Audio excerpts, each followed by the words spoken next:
Hey everyone, this is episode 123 of Noodle Time. Welcome back. Here with me is the mileage tracker off duty, OSG. How's it going, sir?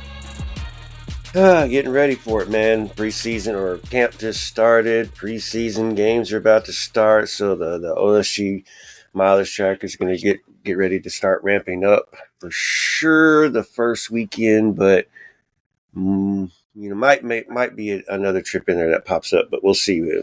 We'll just plan the first weekend for She Believes and opening day against Dallas. Man, February is coming up. There's just a lot of soccer that's about to come into Houston. It's insane. You mentioned She Believes Cup. Preseason you started for a Dynamo. Preseason at some point is going to start for a Dash soon.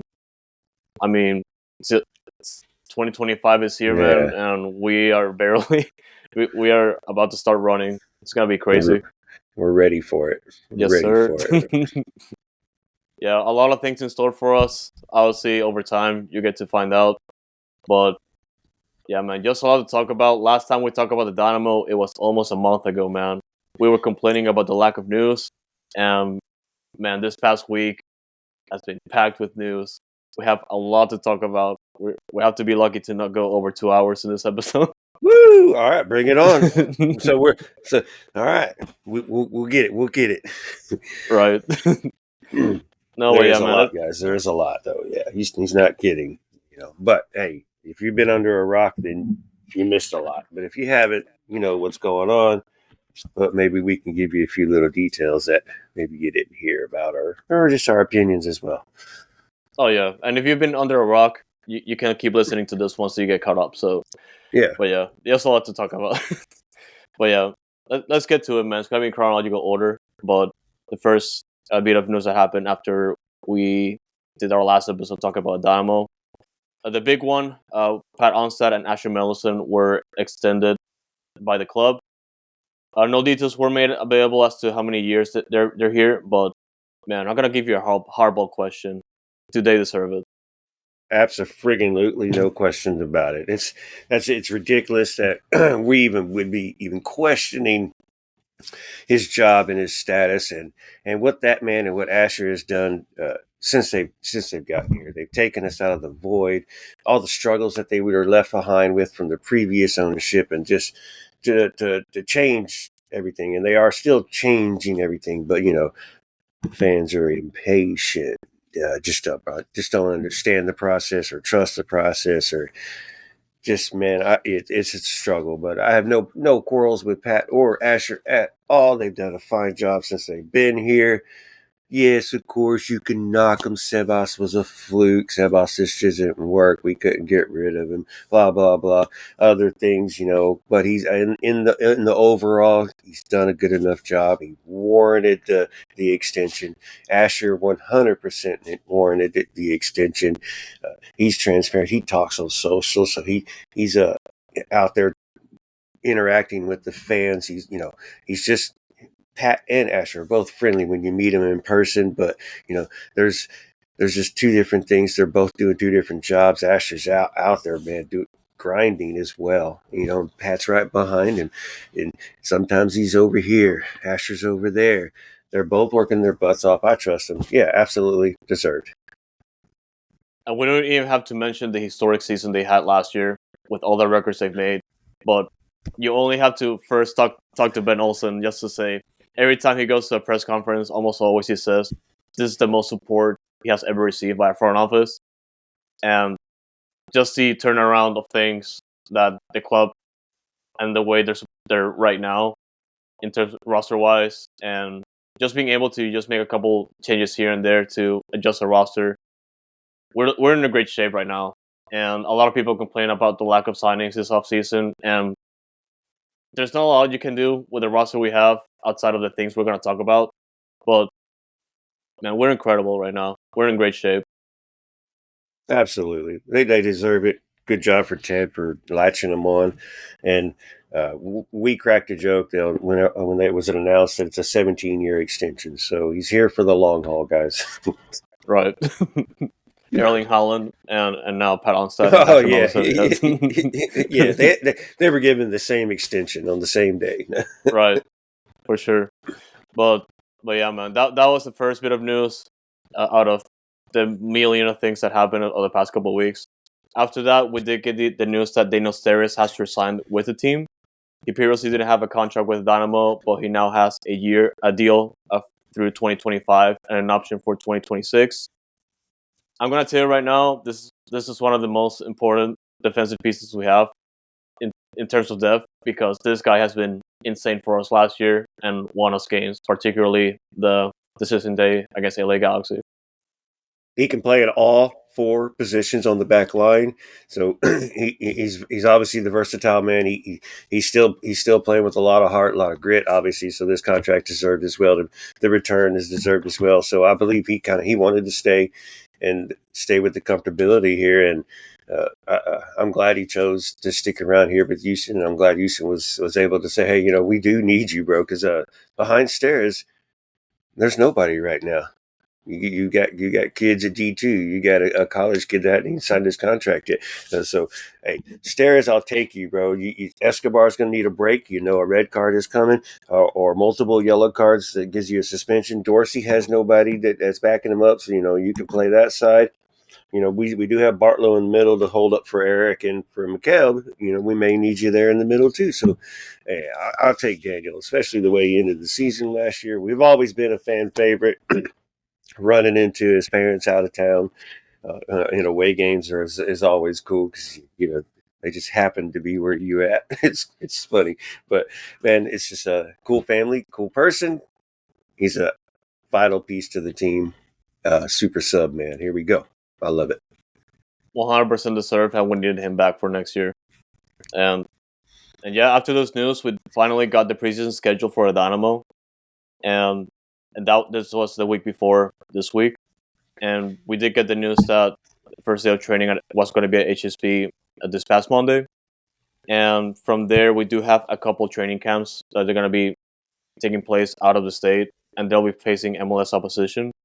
And the first camp is going to be in Tampa, Florida, on January 30th. They're going to be playing FC Cincinnati. On February 3rd, they're going to be facing New England Revolution, and by February 7th, they're going to be back in Texas to face FC Dallas in Frisco. And after that, they're going to go back to Florida, this time to Fort Lauderdale. And they're going to be facing Columbus Crew on February 12th. And they're going to be facing DC United on the 15th, before going back to Houston to face FC Dallas at... never mind. That was actually the training session. So DC United is going to be the last preseason scrimmage before the week of opening day. Hey, I like it. We're playing MLS teams. I know Ben said he likes going to Mexico, but there's just some things different down there. They don't, like they said, the struggle with securing playing. You want to play the first team when you go down there for preseason, and it sounded like they weren't getting what they were expecting when they were going. So, hey, stick around, play MLS. Cincinnati's struggling, so you don't know what the heck's going on over there. New England's being rebuilt, or I guess New England and San Jose are being rebuilt with each other's players. So that would be an interesting game. But the Dallas one, man, Pat said he came out, so we had to make the preseason schedule long before you're going to see your MLS season schedule. So it's unfortunate, that we, going to play Dallas, 2 weeks before.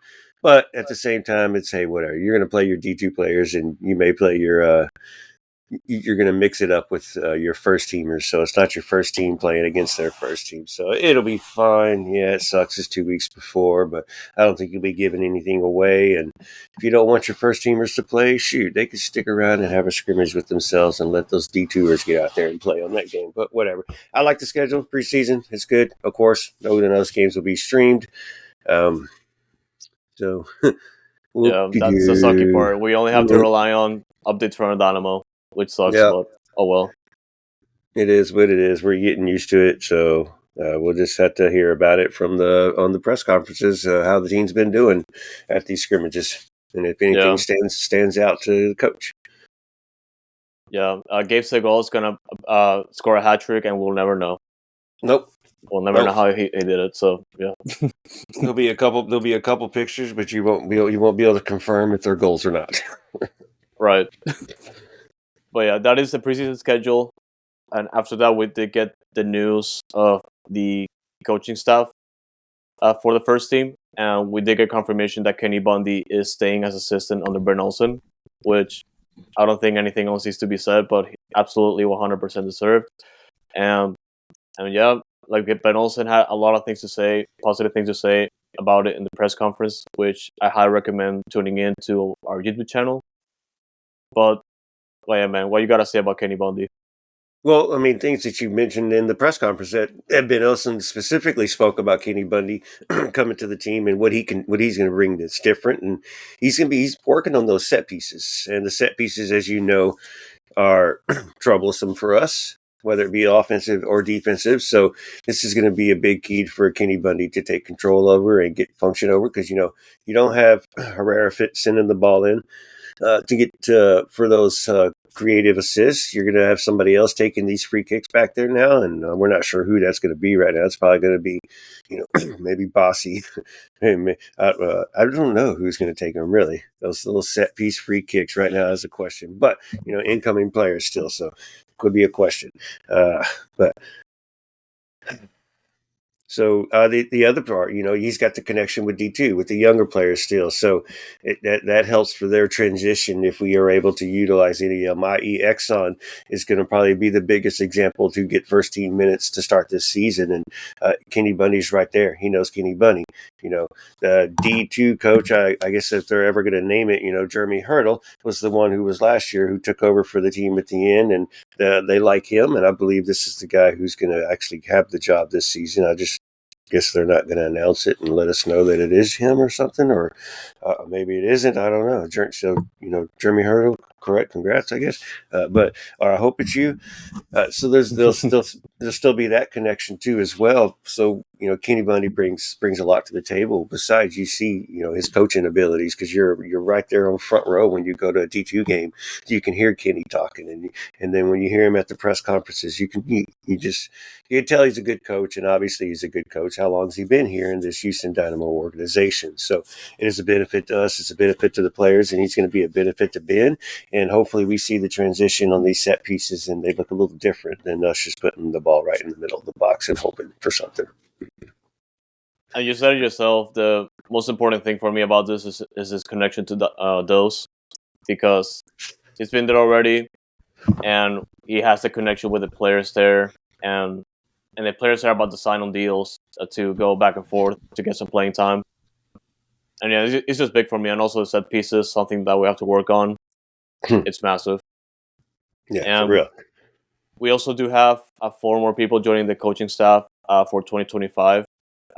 Randy Lindinger is going to be the athletic trainer for the team. He's coming off and being a trainer in NWSL, his last team being Bay FC, and before that Angel City. And he also has experience with Toros, RGVFC, if you guys remember. So that's good. And yeah, we also do have 2 equipment managers coming in. We do have James Salazar and Randy Beltran. We do have James coming in for New Mexico United for 3 years, and Randy Beltran was the equipment coordinator for those last year. So more of those connections, which is great. And we also do have Rico Baltazar being the first team admin, also coming in from those, having 2 years already under his belt with those. And it's amazing, man. We just gotta keep those connections going, so we can just be that community team that Pat also has been saying. Yeah, all good connections. So we'll see how it works out, and we'll see if the locker room gels any better this season than it did last season. I think we'll find out. We see, like I said, we still got players to add to this roster right now. We're still a little shortcomings, so we'll see what kind of players are brought in and what kind of egos or lack of egos are brought in, and what type of people they are. Everybody loves Bossy in the locker room. He's playful and he's always smiling and having fun. They kind of want personalities, like that. But you got to back it up on the field too, or your personality doesn't mean shit in the locker room. So be curious as what we got going on. A lot of things to build to set in peace. But we just started preseason, like you said. We've only had 1 week of practice, so we're good. Yeah, yeah, and because they announced the preseason schedule a couple of days before Preseason camp started at HSP, and just like that, man, we got the ball rolling. Everyone is back in training. Well, almost everyone. We're gonna talk about the players that we're missing. Yeah, special guest for OSG right there. Sitting in for the first time too. Yeah, mine is sleeping somewhere over here, but yeah, we do have the press conference that happened after the first day of training for preseason, and I was saying I'm gonna play the whole thing, but we do have a couple of things to highlight because it's important to the approach of what's remaining of the off season, with about a month away before the season starts. And the first one we're gonna talk about is the famous approach of how many DPs we're gonna have, how many under 22 players we're gonna have, and if we even have GAM, somewhat. And Pat Onstad answered those questions. So I'm gonna go ahead and play the clip. And we currently have two DPs and two U22s. And yes, Ollie, currently. three. Anali, Quinones, Yeah. Aliu. You have Sebas and you have Ponce. So technically we have 2 and 3 right now. Yeah, that's a good context, but yeah, Pat Onstad is gonna explain it. Yeah, no, that one I can state clearly. We'll be a 2 DP team, because part of that is we have 2 million in GAM that then we can therefore use. And we'll have 4 YPS. We can use a fourth YPS. Right now we have 2 DPs in Sebastian Ferreira and Ezekiel Ponce. Wow, that was terrible. Ezekiel Ponce and Sebastian Ferreira. And then we have three U22 players, Nelson Quiones, Ibrahim Aliou, and Lawrence Anali. 2 of them, unfortunately, are coming back from injury. So we have one more space there, and then the 2 million. We've already allocated some of that. I don't know how many people look closely at the MLS. They released the eligible GAM that we had. We have the least GAM in the league, and part of that is we've inherited a club 3 years ago that had spent a lot of GAM, but kind of pulling it forward. And for us to stay competitive, we've done the same. Asher Mendelsohn and I made those decisions. So we're at a stage now that, which comes back to the original question with Coco, we need to start selling players to generate a bit more GAM to help us be able to manage our salary cap. But to answer your original question, we'll be doing 2 DPs, 4 YPSs, and 2 million in GAM. So we call it 242 is kind of the numbers you'll hear. But that's where we're going to go. Now, whether that remains that, who our 2 DPs are, that remains to be seen. 2-4-2, man. Great formation. Yep. Yeah, I like it. And as expected, everybody wants you to, the fans, of course, want you to go get a third DP and use the 3 youth and just go out and get you a damn DP, and those are harder to do, I guess. But, at the same time, there's just more benefit in doing it the other way with getting that 2 million GAM, since we're struggling in the GAM department.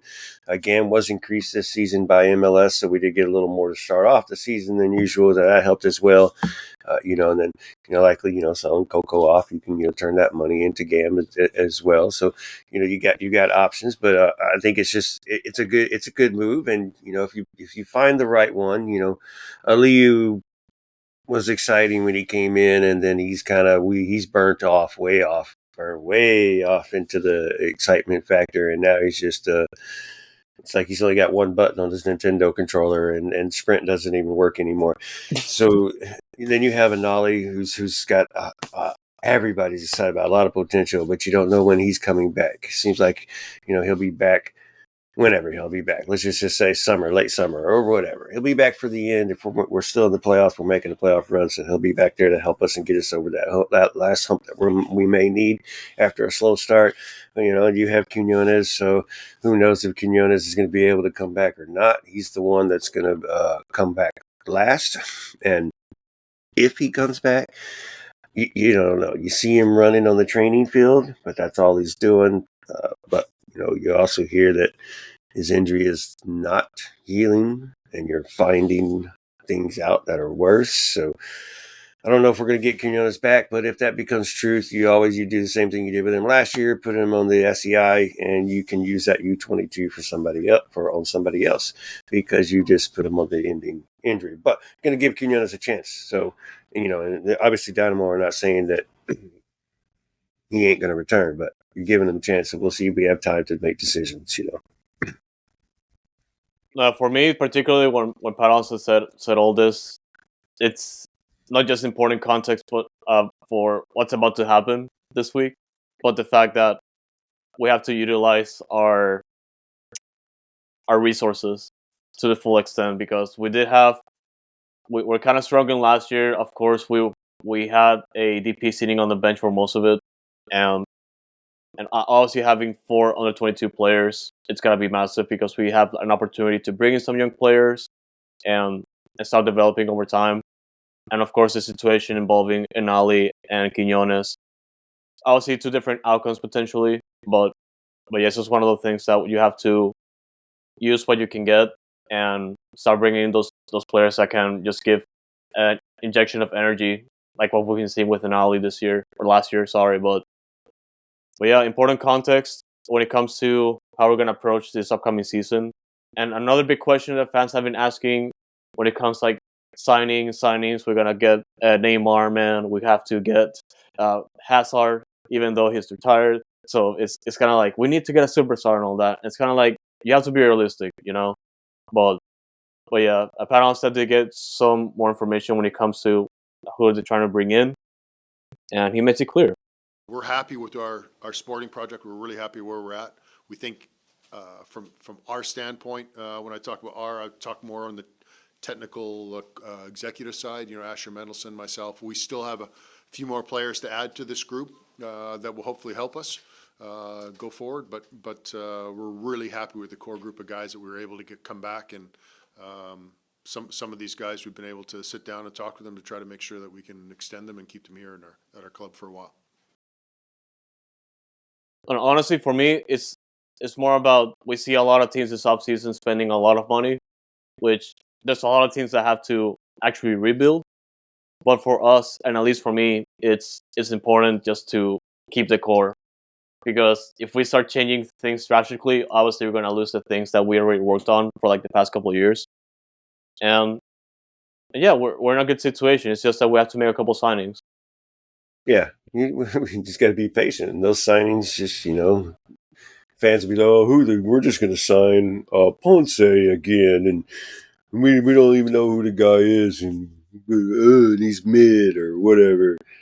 So they're not confident in the type of signings that we're going to come in and where we're looking and what we're doing. We're not getting the superstar style. I mean, we did go get Ache once.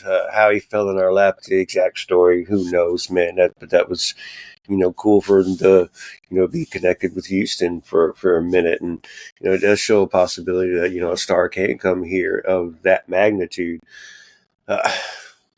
So you never know, and you could always be linked. You see all the links MLS teams are getting now to European players coming over, and it's not just New York and LA and Miami anymore. You got Chicago with Neymar. You've got, I think, Charlotte with a pretty big name, and there's other teams. Yeah.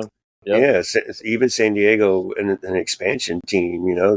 It's intriguing for European players to come over and play for a startup expansion team. So you're getting names linked to them too. Like it's crazy. So you still get to that point, and it'll be there. It's just like Pat says that things are a little harder to do with the financial situation that we're still digging out of, and at some point, we'll get a star again. We'll get another superstar, but I think he's pretty close to fixing the salary debacle that was going on and getting back to where you can go to normal day-to-day operations, and you haven't pulled so much GAM from the future to when you get to the future that you don't have any more GAM anymore because you used it 2 years ago.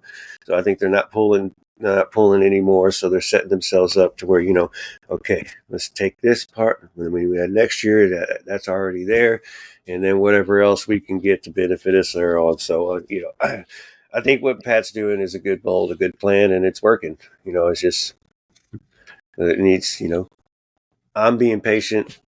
I'm the optimistic soccer guy at the same time, but always, when that season does start, we'll see what these new players look like when they come in.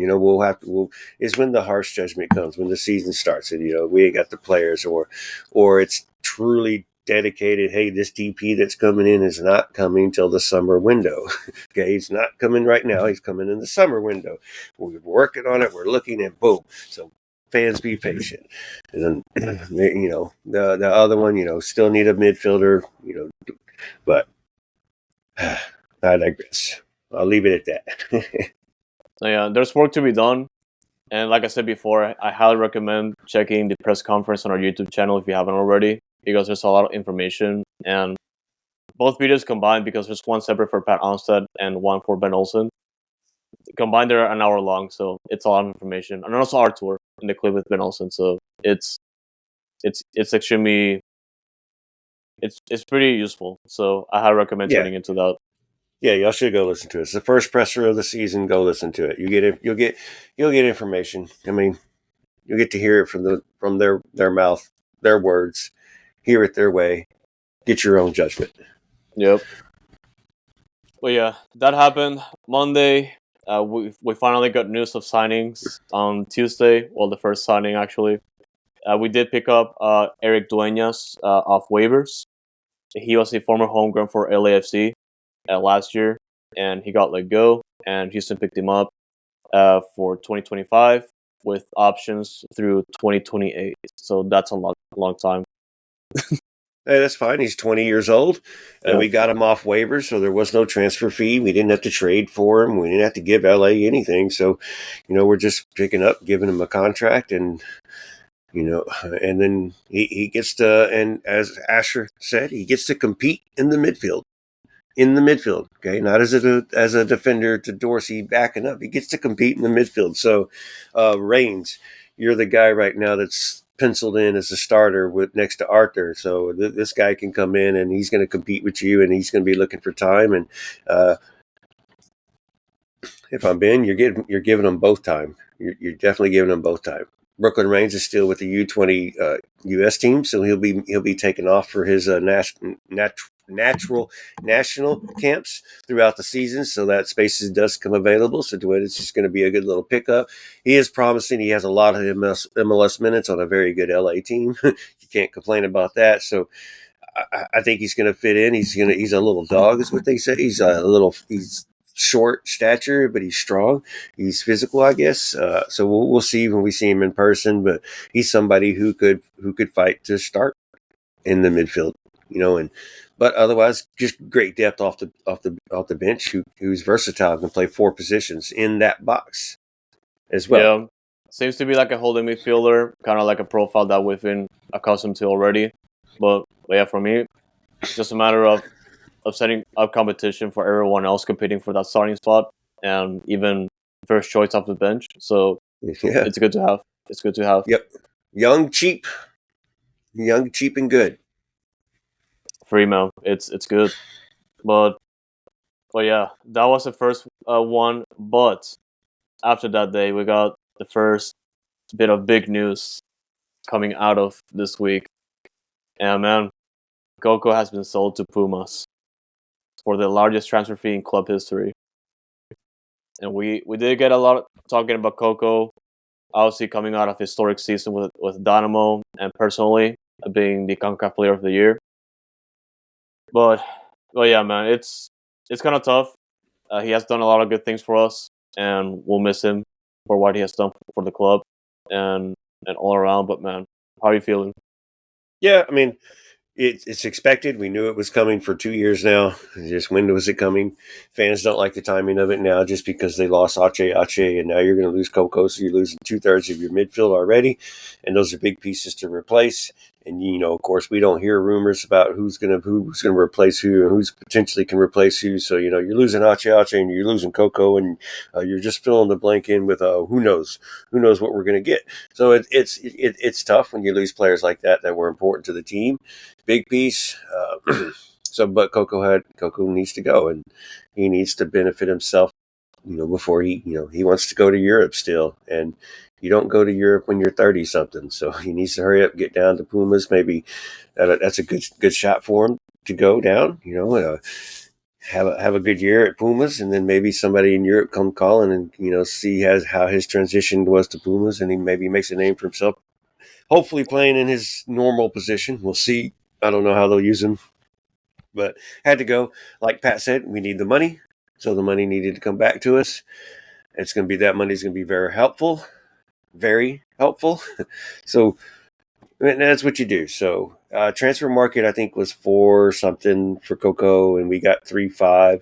But we also get the sell-on clause, which is undisclosed right now. But Asher hinted at having the sell-on clause. So imagine a 20% sell-on clause. We'll just call it at that. It could go from 10 to 30 sell-on clause, but. So I imagine it'll be 20. So that's good. So when Pumas sells Coco, we get a little chip change. So it works out, man. He had to go. He can't stay here forever. Yeah, and initially I thought I was gonna go to Europe, but I'm guessing that the interest didn't materialize from the teams that we've been hearing all throughout last year. Like, hey, this team's interested, but yeah, I guess Pumas just had the better offer, and Houston just had to get it done to get something back. But yeah, like you said, the rumored transfer fee is $3.5 million. We did not get the fee disclosed in the press release, so that's probably right. So yeah, we'll have to use that money properly. Yeah, well, you can translate it to GAM. So here we go, Yep. GAM. Yeah, so we're GAM good. mode. Yeah, we're good. Good. You put it back in the GAM. That can go into the future of another player, or if you need to buy down somebody, or just whatever you need for and that transfer fee too. Somebody coming in, you may need it. Shit. Well, yeah, we'll need those resources as soon as possible, and it's great that we have it now. And yeah, one of the things this offseason fans have been asking that I've been seeing floating a lot was the locker room sale and all that. And me myself included, man, that's probably the best part of the offseason without the signings and all that. So we finally got news of the season kickoff fan fest going down on Sunday, February 16th, which also includes the locker room sale for all fans to enjoy, and also the first opportunity to buy the upcoming kit that hasn't been announced yet. I feel like that was going to happen at some point, but it's great that the club announced it so people can start planning ahead. So, OSG, are you going to be first in line? Oh man, I was just thinking I'm gonna be there from Thursday, Friday, and Saturday that week already. So now I got to go down there for Sunday. Might as well just spend the whole week there, Monday, Tuesday, and Wednesday, and just enjoy Houston for a Right. whole week. But man, that's crazy. So yeah, obviously, most likely I'll get down there. The jersey. But the more importantly, the fire sale. The jersey I don't have to get on day friggin' one. I will get obviously, but I need it because I will want it, and it's that 20 year as well. So that is definitely a damn must. But yeah, so I'm hoping to find something. But last year's fire sale wasn't that intriguing to begin with. You got to be one of the first couple time slots, or you're not getting nothing. So for me, having to travel to Houston just to go down there to get a 20-minute time slot to get some clothes and then turn around and have to drive back because work is on Monday, so it's Yep. not very convenient. So I probably won't go to the fire sale, but it'll be interesting. I may send you with some money.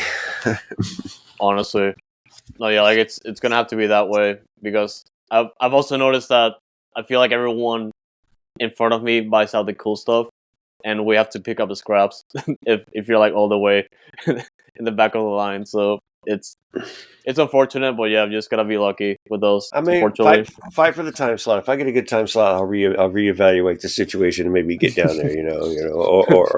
Or give you my time slot, or I guess it has to be my name. So whatever, I'll figure it out. We'll just play it by ear. We'll see. yeah.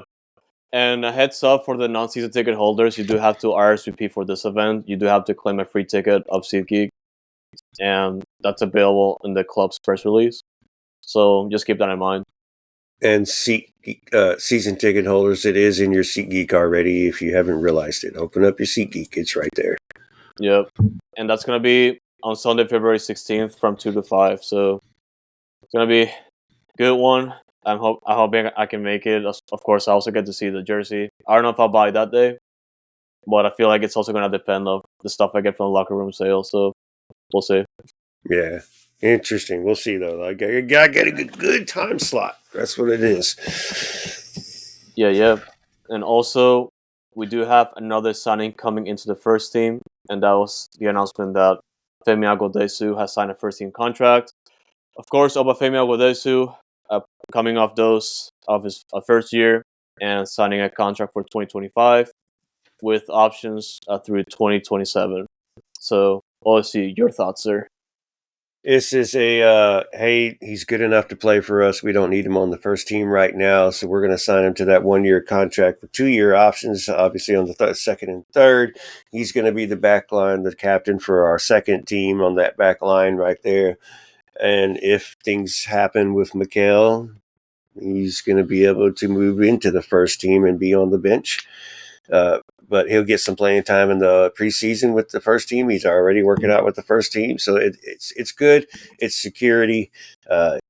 He does well with D2, so now he'll get a few minutes with the first team, maybe at some point in a Leagues Cup game or something during the season. But I think it's just a security signing, and I hope that he can be a part of the future because you do believe in him, and you never know when Mikel is going to leave. So he's a necessity. So nothing too big behind it. No, yeah, supplemental more than anything. We're still going to see him play more on those. But obviously, we need to secure that spot if in case something happens. And yeah, it's good to have him back, especially with the first team. He's fan friendly. He's likable. He's good locker room. You can see it. He's always smiling when I see him. The few times I went to practice last year, we see Dos as well when we're seeing the first team, and he's always smiling. Even after a workout like that, you're seeing he's walking to his car smiling and shit. So he's a cool dude. So I don't know him personally or anything, just my interactions right there. But so good side, good luck for him. Hopefully, he does get some minutes on the first team to showcase. Hopefully in preseason at least, and we'll move. But he's there just in case. Yeah, and that's always good. And of course, competition and all that for Dev if he has to go that way. But yeah, it's just good to have net positive, honestly. And we do end the week with a bang here because yesterday we did get the news that the Houston Dynamo and Sebastian Ferreira have mutually agreed to a contract termination or a contract buyout. This one was big. A lot of people were thinking it was going to happen, but the timing was not clear. But it's official now. And we've had Tom on the show, but we actually got the news, and we believed it. And then maybe about an hour later, here comes Tom with sources, Sebastian Ferreira. And it's like, damn. So it was woke up, yesterday morning, and to the news, like getting excited hearing about it. Couldn't talk about it too much until it started becoming a thing, but we're talking about it and we're like, okay, cool. So what's this do? But yeah, so not a big deal. Just I don't know what we're gonna call it. Stormed in. The storm kicked in. Yeah. Patrick Storm. Oh, there you go. Man, the storm came in already. Yeah. But hey, but going back, freeze up a DP slot. We're gonna stick with that 2-4-2. Still get the 2 DPs. Now we had a DP available. Very interesting because now at first people were like, "Oh, go after Evander." Well, we can't use a DP, right? Okay, well, salary cap is involved here when you bring a player in like that of that caliber, and you're not bringing him in under a status like that, so it's not possible. But now you have a DP available. You still have your U22 available.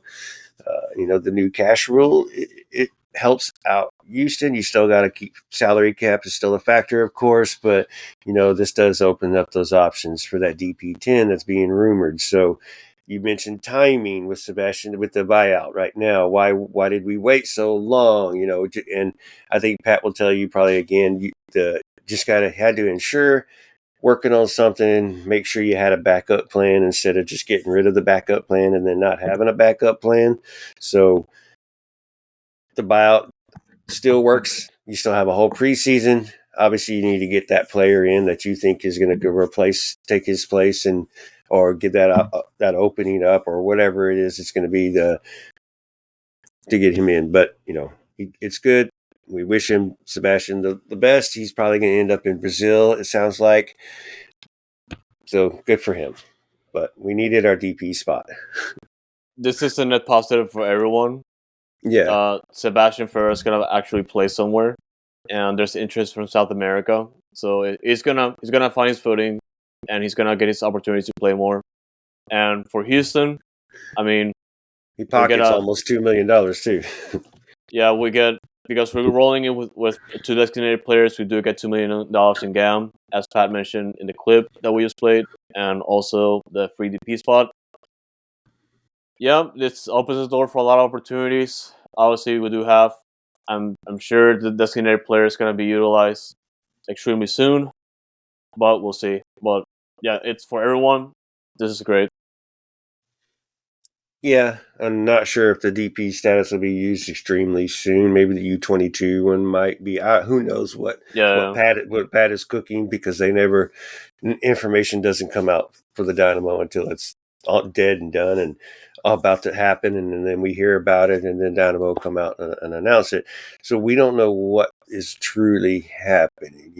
Pat has always said it's easier to and better, cheaper to get a DP in the summer, because typically their contracts are ending and you're not having to pay that enormous transfer fee that is also tacked on and involves yourself in that damn salary cap. So if you can avoid that, it is cheaper and better and been more beneficial to the team, bringing in somebody like that that's ending on a contract. And then, so I understand why wait until summer. It's not our fault that MLS doesn't line up the calendars with European. We're a couple of years away still, so be patient. It'll line up, and then everybody's transfer windows will be open at the same freaking time, and it'll be better for us. But for now, I think the DP, unless they have one cooking in the kitchen right now, will be the summer, and you might see some youth potential player coming in for that U22. What? I don't know what position. I don't know, man. You may just bring in relief, and you may save those spots until you find the person that you're looking for. They may have found the person that you're looking for. Asher and Pat been traveling. Asher doing a lot more traveling. So who knows, man, what their scouting is looking like right now, and the players that are in the market for to come to Houston too. I think they said at one point they had somebody almost across the line, and you just couldn't work it out. Probably financial issues come into the end of the story. So we'll see. Man, the possibilities are endless. And yeah, I feel like that's all the news we got this week, but we do have a couple fan questions to answer and just to go through, because there's still a lot to talk about. Yeah, absolutely, man. So yeah, I did have a couple. It was posted this morning. So Fox, I'll ask you this question. All right. And then I'll just follow up with your remarks. But this is from some girl on X, and her question is: even when we had Achi and Coco, we've been without a leader for a while. So they got sloppy and make stupid mistakes, discipline problems. When it comes to that leadership and direction, who picks up the mantle? Is he in the club, or do we still have to find him? This is an easy answer, and the answer is Vyachenko. If you've been able to listen to the press conferences or the media appearances, or anytime like he talks about the team, like he's just incredible to the extent that he considers everyone around the team. And of course, if you watch the Ben Olsen press conference, he's going to tell you that they haven't decided on a captain yet. But I feel like if it has to come down to someone on the team right now, the easiest answer you can make is Erik Dueñas, because this is the type of leader that we need. And that person also mentioned the leadership issues and making stupid mistakes. Obviously, Coco and Ache were subject to that in the postseason most recently. But obviously, when it comes to maturity and leadership, that's Erik Dueñas right there.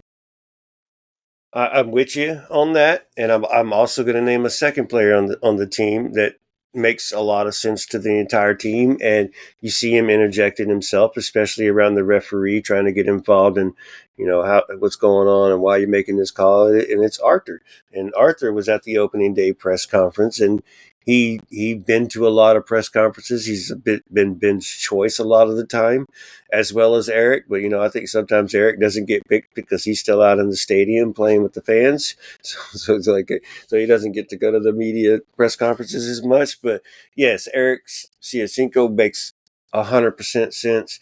Arthur makes 100% sense. So they're both going to interject their voices on the field now. Obviously, Erik is the passionate one, and you can't complain if Erik is yelling at you on the field. It's not going to come across as being a bully or anything like that, or demeaning. Then you have Arthur. Everybody's used to Arthur now. He's played in every single minute in the friggin' for this last season. Felt like I don't even think he took a break or was subbed off or forced to miss or anything like that. So it's a toss up. So I think the answer to the question is it's one of those two players, or both being the captain on the field when one wears the armband. If one comes off, the other gets it, and I think that's where it'll be at. Is somebody coming in? I doubt that. That's not how Ben works. You're not going to bring in somebody and interject them immediately into the captain role. I'm not sure, but who is that coming in as well? So I think it's Arthur. I think it's Erik. Toss up, both on the field at the same time. That's who you're going to see being vocal with the team. And those are some good choices. I do like Arthur too, and what he brings to the table. For me, it's kind of like a little bit more quiet than Svechenko, but Arthur still works for this team, and he was MVP last year for a reason. Yeah, well, you don't have the presence of Ache there anymore, standing in front of you, spitting at the ref either. So now's your time. Now's your time to shine. Okay, right. So it's there, and Arthur is comfortable with the team, and he does project that leadership role. And you hear him talk at all the press conferences. Like I said, he's Ben's bestie, as some like to say. So yeah, I think he'll fit in, and it'll be both. Like I said, it's whoever's going to interject the most. Arthur's going to be closer to the attacking side of the players, and then obviously Erik's going to be on the back side, and he's never going to be up near the attacking side of players. But so that's kind of why I say Arthur, because he's going to be more involved with the team. So your on-field captain is Erik. Your captains. I mean, your on-field captain is going to be Arthur. Your captains are going to be Erik and Arthur, and I think that's what we'll go by. That's a good answer. Yeah, but pretty good. So I hope that answers your question, some girl. Thank you very much for the questions. So we'll see what the locker room's going to be like with these new players coming in, interjecting with the players that are already there.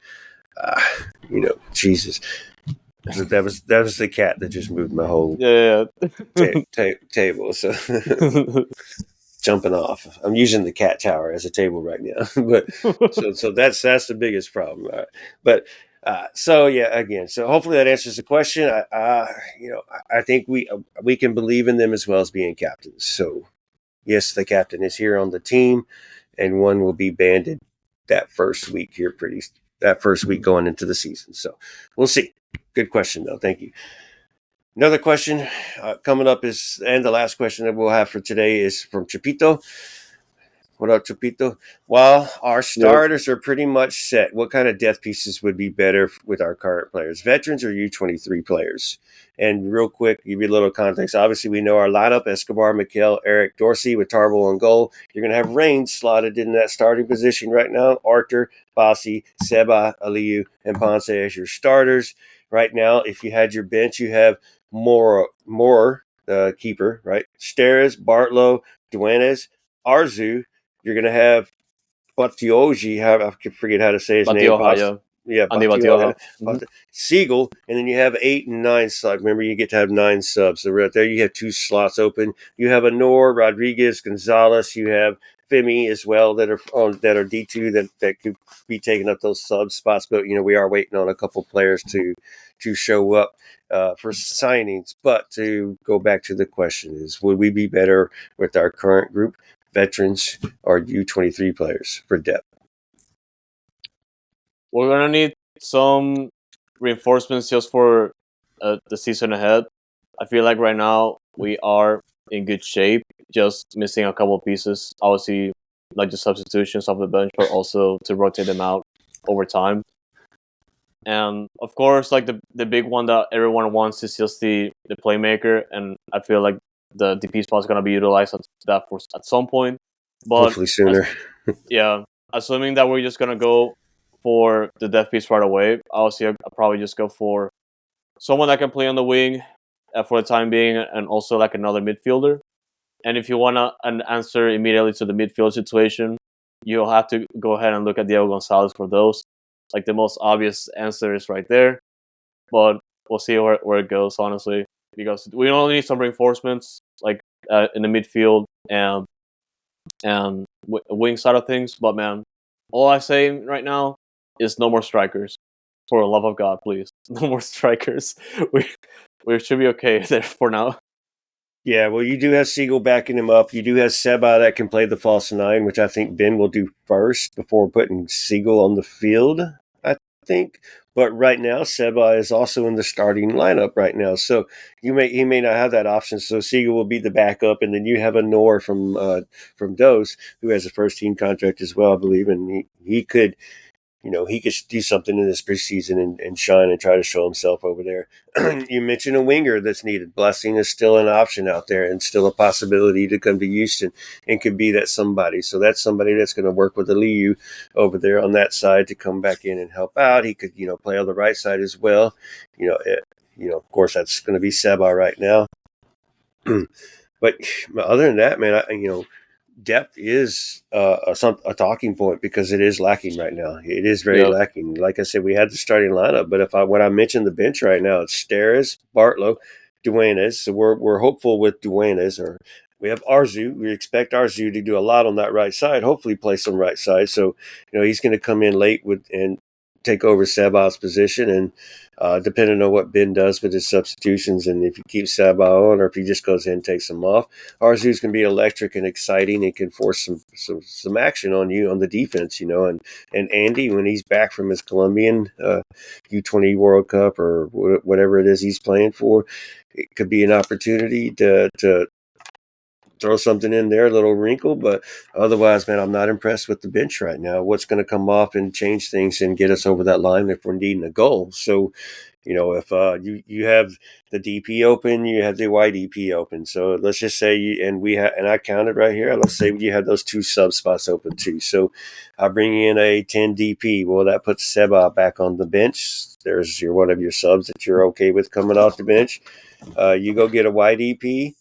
That YDP probably goes to the bench at first and then comes off. But, that fills in. That's a good depth piece, a roster spot right there. But otherwise, man, it's going to be stubborn Ben where he's probably not going to be making substitutions as much. So Chapito does bring up a good point. Depth is going to be an issue.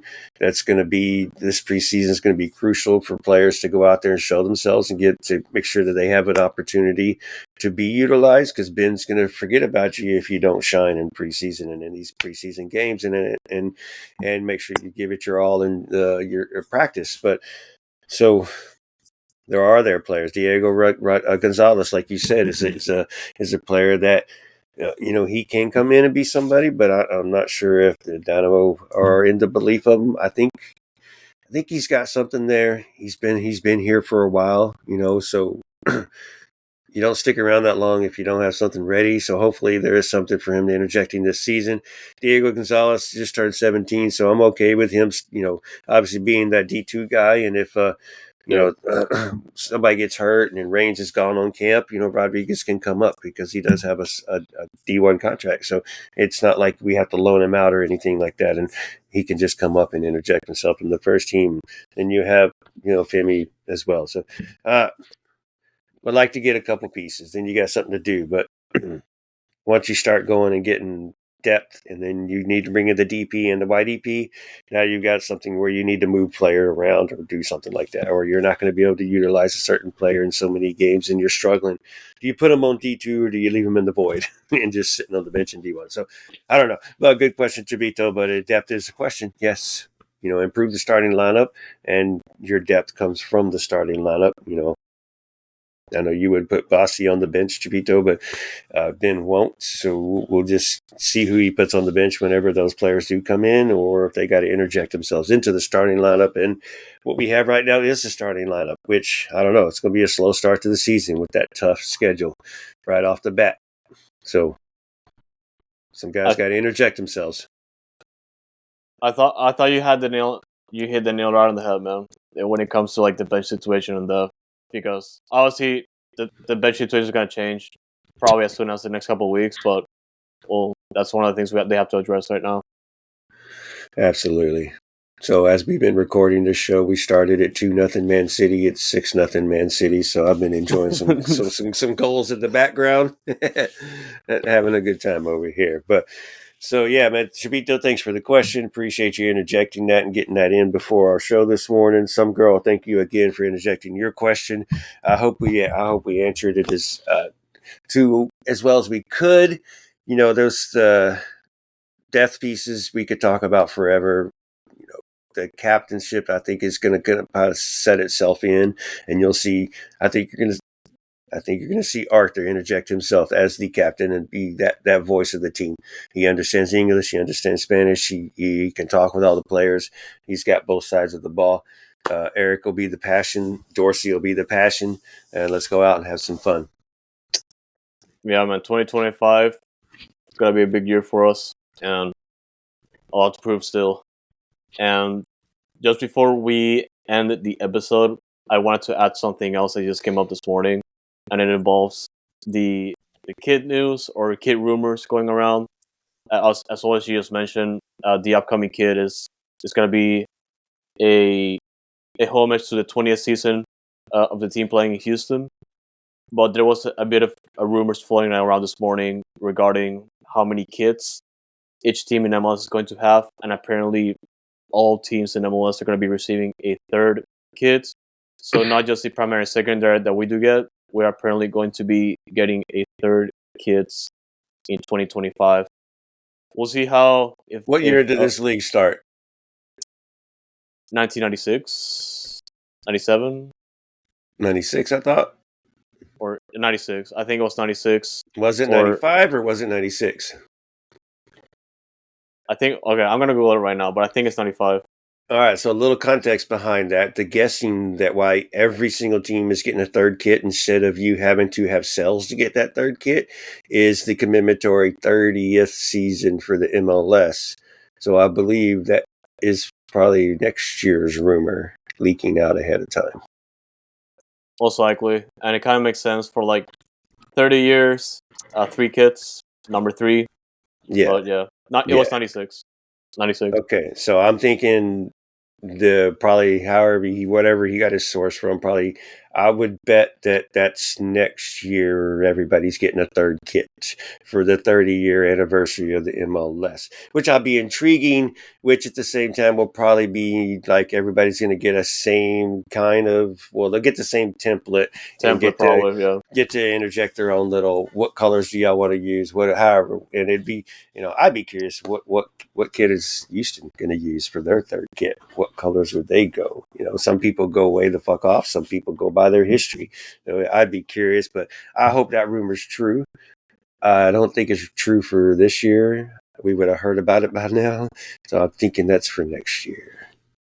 But I like it. More likely, yeah. Tony, I hope you're right.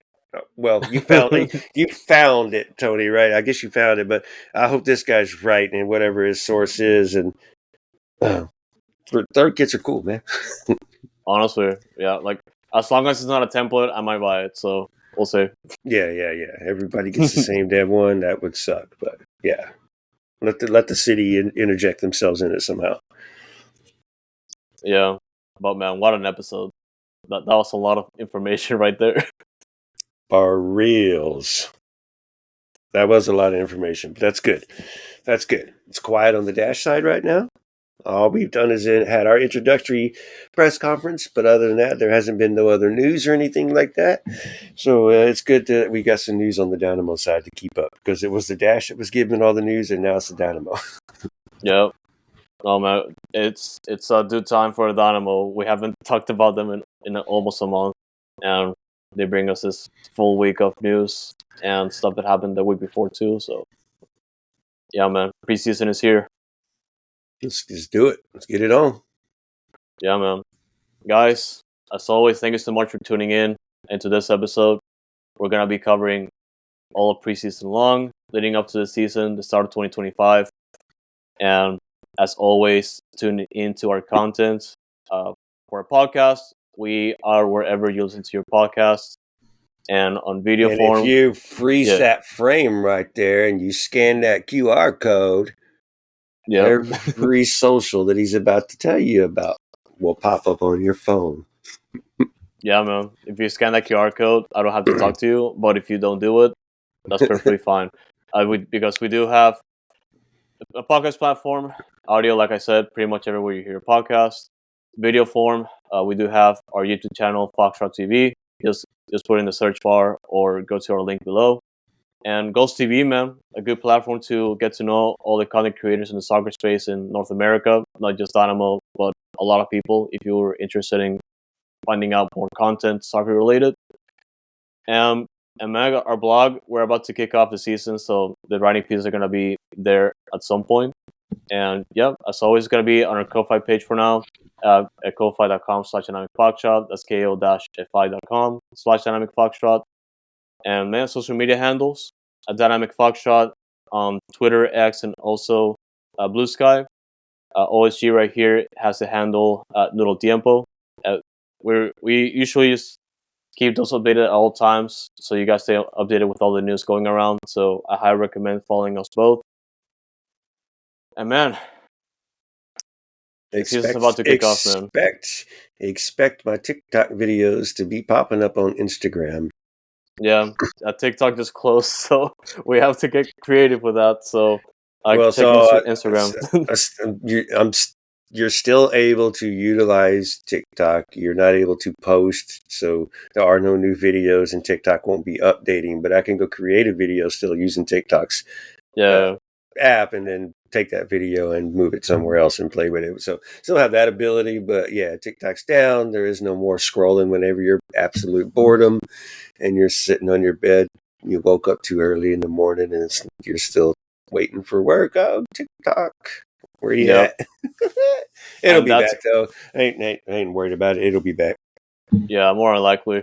And for now, it's gonna be at Dynamic Foxtrot on Instagram. So check out OSG's content. We guys keep you updated with all the clips from the podcast and also anything that happens. So stay updated with that. Absolutely. Well, yeah, guys, that's gonna do it for this one. Ooh, a big one for you guys this week. Hope you guys enjoyed it. And as always, thank you so much for supporting our content, sharing our stuff, and engaging. And as always, stay Noodle, y'all. H is up.